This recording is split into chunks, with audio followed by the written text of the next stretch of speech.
Hello, you're on Initiative Africa. My name is Asha Samput. Welcome to this new edition of your weekly magazine featuring Africa on the move through smart innovations and initiatives that work.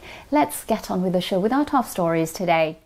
The musical dialogue between the West and Africa is her passion. Franco-Malian singer Mamani Keita has produced a magnificent common thread to harmoniously mix international musical influences thanks to her Malian origin and 20 years spent in France. She's our guest this week. J'ai toujours envie que ma musique. I always want my music to be different from other Malian music, to mix things up, to promote Malian music around the world. La musique malienne partout dans le monde entier. The story of exile and refugees in music with a group of transcultural musicians, Sowal Diaby perfectly illustrated in this first album, De Kaboul à Bamako. We cannot prevent artists from creating other repertoires and cultural heritages, wherever they are, wherever they live, and that they continue their creativity. Traditional African music has its place in contemporary rhythms demonstration with this Ghanaian group, the Twerampon Traditionals. Akan tradition, your father is the one you learn from. A musical journey on the theme of exile and political refugees. This is the ambition of this very particular transnational and transcultural collective born in Belgium almost 3 years ago. Within the collective, question and answers, questions-réponses in French, or Sowal Diaby in Persian and Bambara, musicians from different origins and careers, such as the Malian singer Mamani Keita or the Iranian violinist Aida Nosrat, evolved together. From this collaboration was born a first album, From Kabul to Bamako. Our journalist Nicolas Margeron followed them on a Parisian stage. Take a look. Paris. On the stage of the 360 Paris Music Factory, the Sowal Diaby collective rehearses its scales in Turkish, Farsi or Malian. If the members of the collective come from all over the world, there has been no hassle in finding musical harmony. How is it going? It's going well. Well, the mix may seem surprising, but in fact musically, it's very natural. In any case, it's very natural to play. There is nothing that seems far-fetched to us, even if we wander around in lots of styles. Music is a universal language. I mean, when these questions comes that how do you do it, or we don't think about it, we just do it. It's like two people, even we don't talk the same language good enough. I mean, Mamani, yes, but not me. But when it's about the language of music, we know all of it, and then we communicate. So that is, it happens naturally. So we don't think about it, we just do it. The collective has worked to create a dialogue between instruments that we're not used to hearing together. Here, the tar and the trumpet offer us a poetic moment.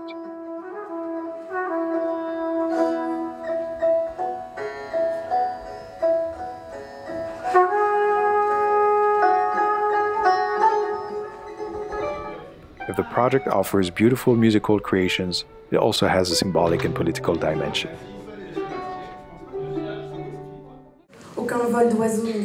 No flight of migratory birds draws this route, but this road exists. How many million are they to have borrowed part of it?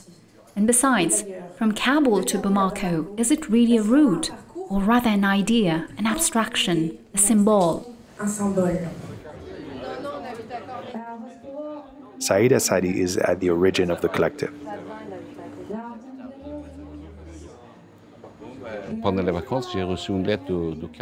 During the holidays, I received a letter from Kabul which listed the consequences of the return of the Taliban. How artists were hunted down, how they were followed, how their instruments were broken. Even they forced themselves to bury their instruments to try saving their lives. That's it. That's when we decided to create the group called From Kabul to Bamako, and to try to give all the chances and all the possibilities with better conditions provided to these artists, whether Afghan and Iranian, Turkish, Kurdish, Malian, and French, and show that they can create cross-cultural creations together. We cannot prevent artists from creating other repertoires and cultural heritages, wherever they are, wherever they live, and that they continue their creativity. Among the artists, we find the Malian singer Mamani Keita. She did not resist to answer this call. I'm not in exile. I'm not a political refugee, but anything that can lend a hand to political refugees, I will do it. Whether it's an Afghan refugee, a Syrian refugee, any refugee. And if I can give a helping hand, there's no problem. And I thought it was also a good initiative to do this project to really defend the cause of refugees. The collective is also made up of members of the Arat Kilo group, the Iranian Sogol Mirzai, the Afghan Siyar Hashimi, and the Kurdish Rusan Filitstek. All are driven by the same spirit of solidarity. People are not enemies, and we can come together and create something very beautiful. And this is the way that we have to continue, I think, just creating beauty on this planet, and don't give up, because if we give up, then the darkness will come over and take everything. So we just making beautiful things with art, music, and friendship and love.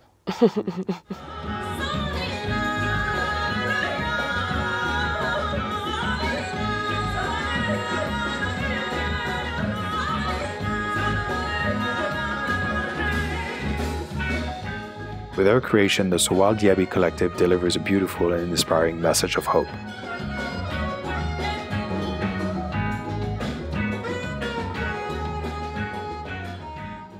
She was hiding in Bamako to follow rehearsals and learn to sing. Mamani Keita, a great Franco-Malian singer, followed in her grandmother's footsteps before leaving for France to participate in a talented musical mix. From her first album, Electro Bamako, where she did not hesitate to mix Western and traditional African instruments, she continues her collaboration with French composers and arrangers without forgetting her country, Mali. She spoke to our journalist in Paris, Nicolas Marcheron. Hello, Mamani Keita. Thank you for having us. We'll start with the latest news and the From Kabul to Bamako project. Can you tell us a bit about it and introduce us to this collective?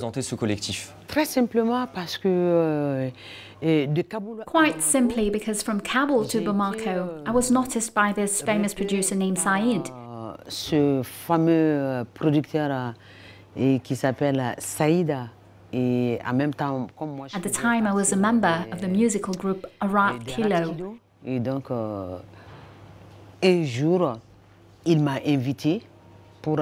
And so one day he invited me to go to do a concert in Belgium, in Brussels. It was with Afghan, Syrian and other musicians. I was a member of Arat Kilo and I didn't hesitate to go. And when we did the project, or rather we finished our concerts, then he asked me the question, Mamani, can we record an album with this project? I said, well, why not? And so he kept his word and asked us to make an album.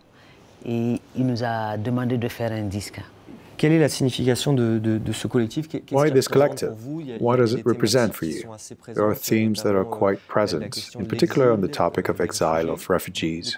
What is this collective about? Yes, I think this project is very well done already, and I'm not in exile. I'm not a political refugee, but anything that can lend a hand to political refugees, whether it's an Afghan refugee, a A Syrian refugee, any refugee, if I can help, I'm happy to. And I believe that this is a good initiative to really defend the refugees' cause.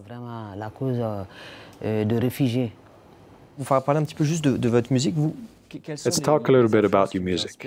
What influences inspire you? There's a bit of everything. I mean, it's a mix. A bit of traditional music, and you've had albums that are a bit more rock, more electro. Do you have a style? Everything influences me because I always want my music to be different from other Malian music, to mix things up, to promote Malian music around the world. Par rapport aux autres musiques maliennes, faire un mélange pour faire avancer la musique malienne partout dans le monde. That's one thing. That's the first thing. And then I just like melting pot music, mixing it up. Simplement ça. Comment est-ce que votre musique How has your music evolved? What did you get out of the different collaborations you've had over the last 10, 20 years? Alors là, j'ai fait tellement des écoles pour... Well, actually, I went to so many schools to make music. Et je dis tout le temps que la musique est sans frontières. Because for me, I always say that music has no borders, and it's a very big school too. There's not only Malian music, and I even make world music. And so for me, I have truly learned a lot. Beaucoup de choses. Et moi, je fais la musique malienne.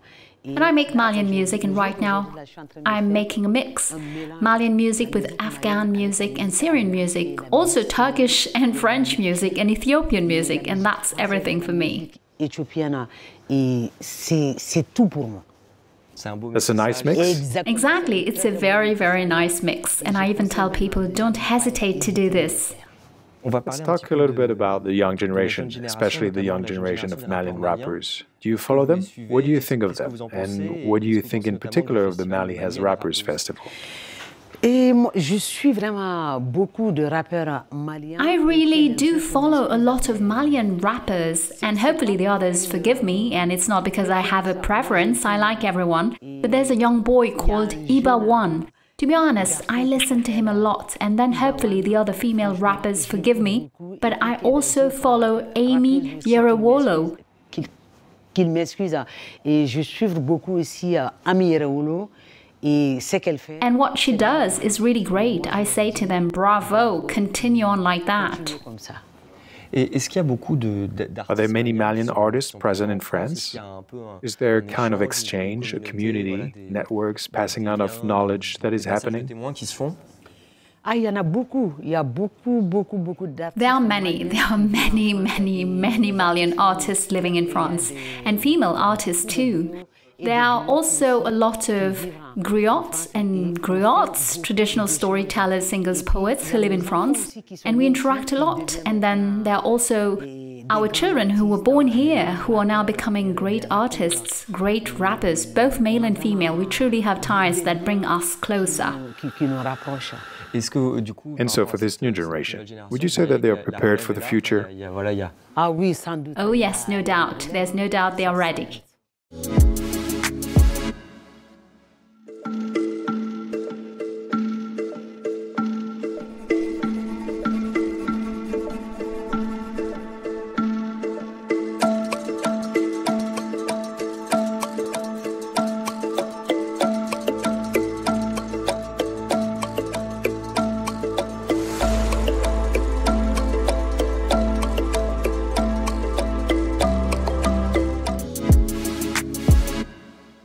Welcome to the second part of our show. Let me now take you to Ghana, a country where traditional music does not stay in the attic. Quite the contrary, since groups of musicians have decided to dust off these traditional rhythms and include them in more contemporary repertoires. Our journalist John Owutwi met the Twerampon traditionals. They told him about their approach to giving new life to traditional drums. Listen to them. Meet the Twerampon Traditionals, a Ghanaian band playing a new sound showcasing the rich traditional music of Ghana mixed with Western instruments and rhythms. The group breathes new life into Asafo, a traditional music of war and social mobilization, or Kete, a form of music once used to entertain the royal household and its guests. The group is led by Okirema Kwamena Pra, a master drummer born in the Akan Asafa group. According to Akan tradition, he must take over after his father was also a master drummer. Indeed, children play the cue of the real drum for fun and to entertain. Once identified as excellent players, they are allowed to play their father's instrument at official ceremonies. Okirema Kwamena Pra learned to play guitar from Kwamensa, one of Ghana's earliest highlife music artists, before studying contemporary music at the university. In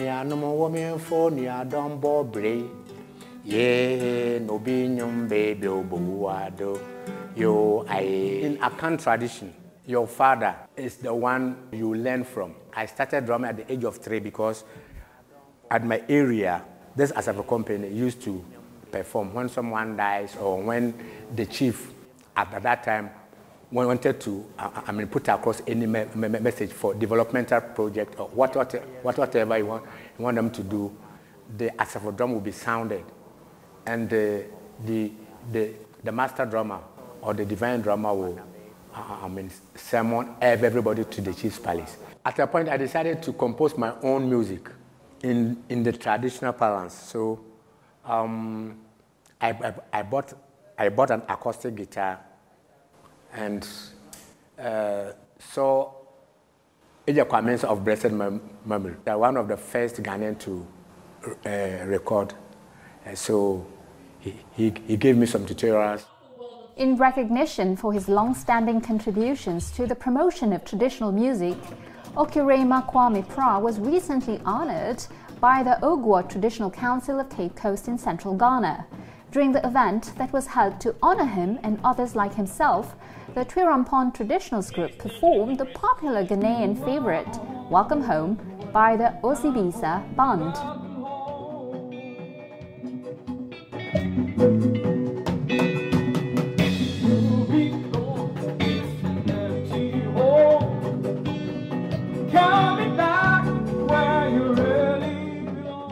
Bessa Simons is the president of the Musician Union of Ghana and member of the Osibisa Band. A lot of music is challenging our music on the airwaves. And for our music to go out there, we need to support our own music. Like what Otrema is doing. Anytime they play, you can feel the authenticity in our music. And this is what we have to take out there. This is what we are, and this is what we do. To take it out there global, we have to support and promote our music. He has his base here in the Cape Coast Castle, where he teaches traditional folk music as well as the more contemporary highlife music.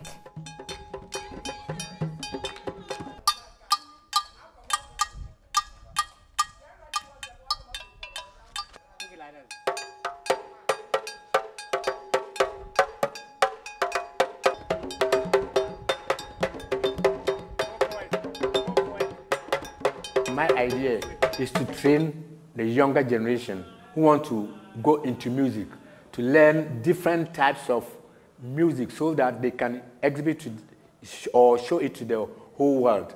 That apart from the high life, we have other musical types or the rhythmic patterns that the world does not know.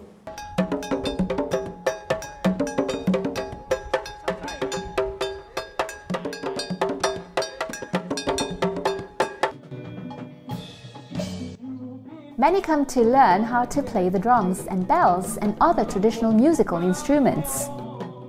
I like doing this because I just want to help the youth and the children to know more of our tradition and to be useful in future. We should not let the other music distract us from learning our local dialects and music.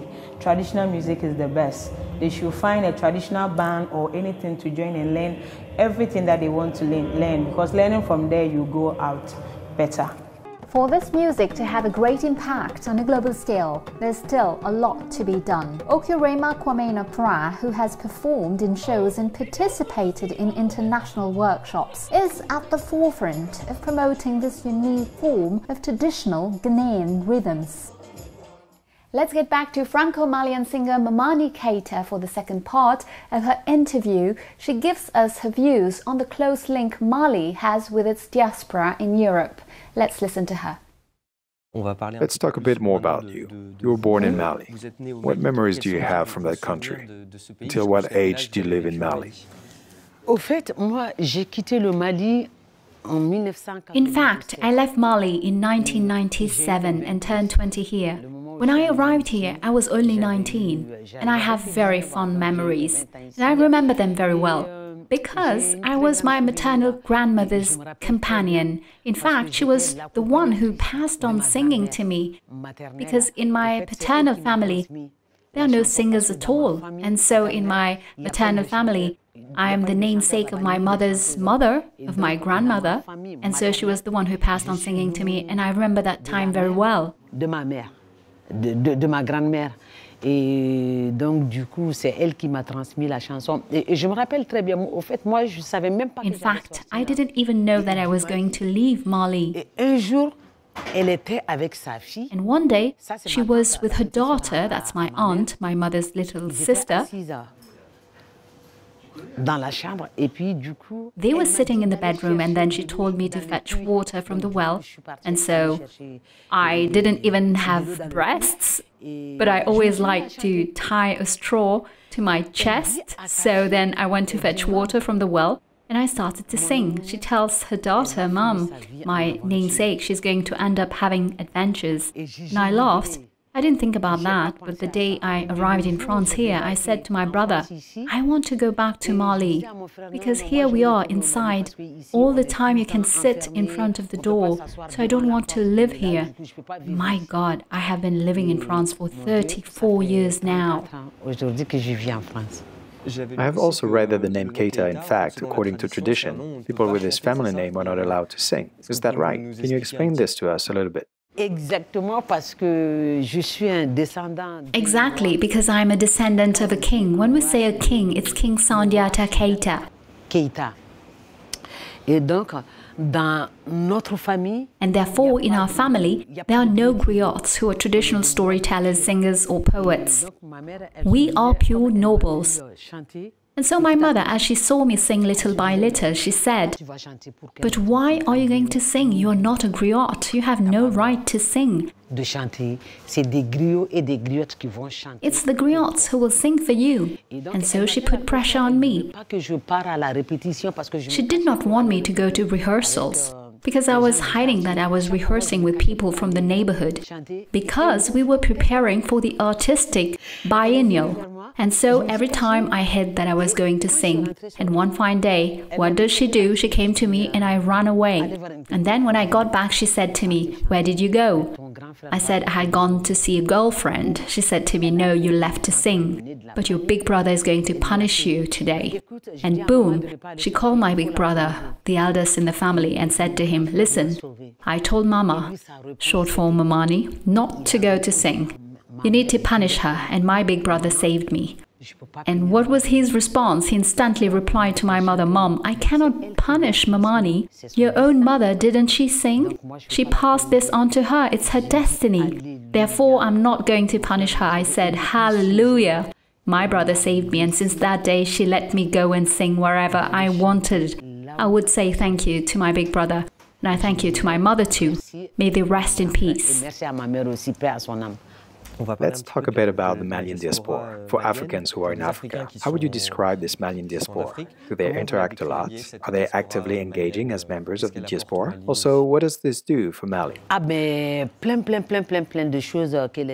Well, there are many things that the Malian diaspora does for the people of Mali. And we are united also because we are very much in contact with each other. Parce qu'on communique beaucoup. Bon, heureusement, for example, fortunately, we have telephone. When I arrived here, there wasn't a lot of communication between the Malian diaspora and the Malian population, but now, today, this is not the case. We stay in touch. We communicate every day, every hour. And there's also Facebook. And so we know what's happening in Mali. Malians know what is happening with us as well. And so for me, it's good. We're strongly united. Ça va pour moi, on est bien soudés. Do you often go back to Mali? Et je pars souvent, mais I go often, but now it's been a while since I've been. Actually, I'm going to go back soon because I very much miss my country. What do you miss? La générosité. The generosity and ambience in the streets, at home with the family, at the neighbors. I miss everything. Tout me manque.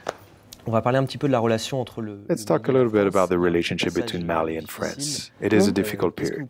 What do you think can be done to improve it, in a cultural sense? Do you think that music, culture, has a role to play for you, to bring peace, to ease tensions, or to strengthen ties? Écoute, là, je veux pas trop... Well, listen, I don't want to get into that much. Personally, I think that's more of a political thing. So the two countries are going to come to an agreement, and for us, as Malian people and French people, there's no problem. We communicate very well between us. Très bonne communication entre nous. That's it, Initiative Africa is over for today. You can of course find singer Momani Keita's interview and the replay of our programs on our news website africaonair.com, and of course you can also find us on all our social media channels. Feel free to share, like and comment with the hashtag Initiative Africa, and don't forget, next week same time, same channel, I'll see you again with a new edition of Business Africa. Have a great week everyone, and goodbye.